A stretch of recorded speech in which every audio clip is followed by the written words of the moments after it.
Hi friends, எல்லாருக்கும் வணக்கம். நாம இன்னைக்கு girl வந்து ஸ்கிப்பிங் ஆற மாதிரி drawing எப்படி வரையறதுன்னு பார்க்கலாம். இந்த drawing-ஐ நீங்களும் வரைஞ்சு பாருங்க. வரைஞ்சு பார்த்துட்டு கமெண்ட் பாக்ஸ்ல கமெண்ட் பண்ணுங்க.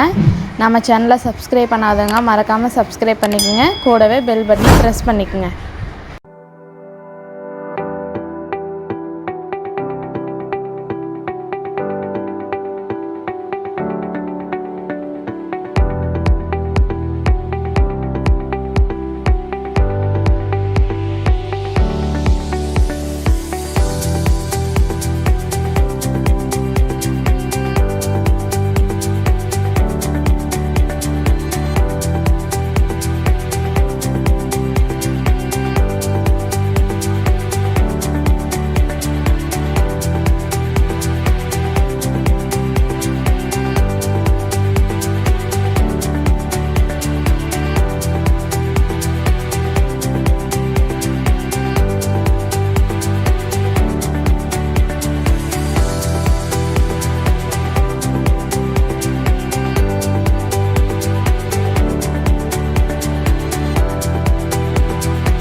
இந்த டிராயிங்கை நீங்களும் வரைஞ்சி பாருங்கள். வரைஞ்சி பார்த்துட்டு கமெண்ட் பாக்ஸில் கமெண்ட் பண்ணுங்கள். இந்த வீடியோ உங்களுக்கு பிடிச்சிருந்தா லைக் பண்ணுங்கள், ஷேர் பண்ணுங்கள், கமெண்ட் பண்ணுங்கள். Thank you friends.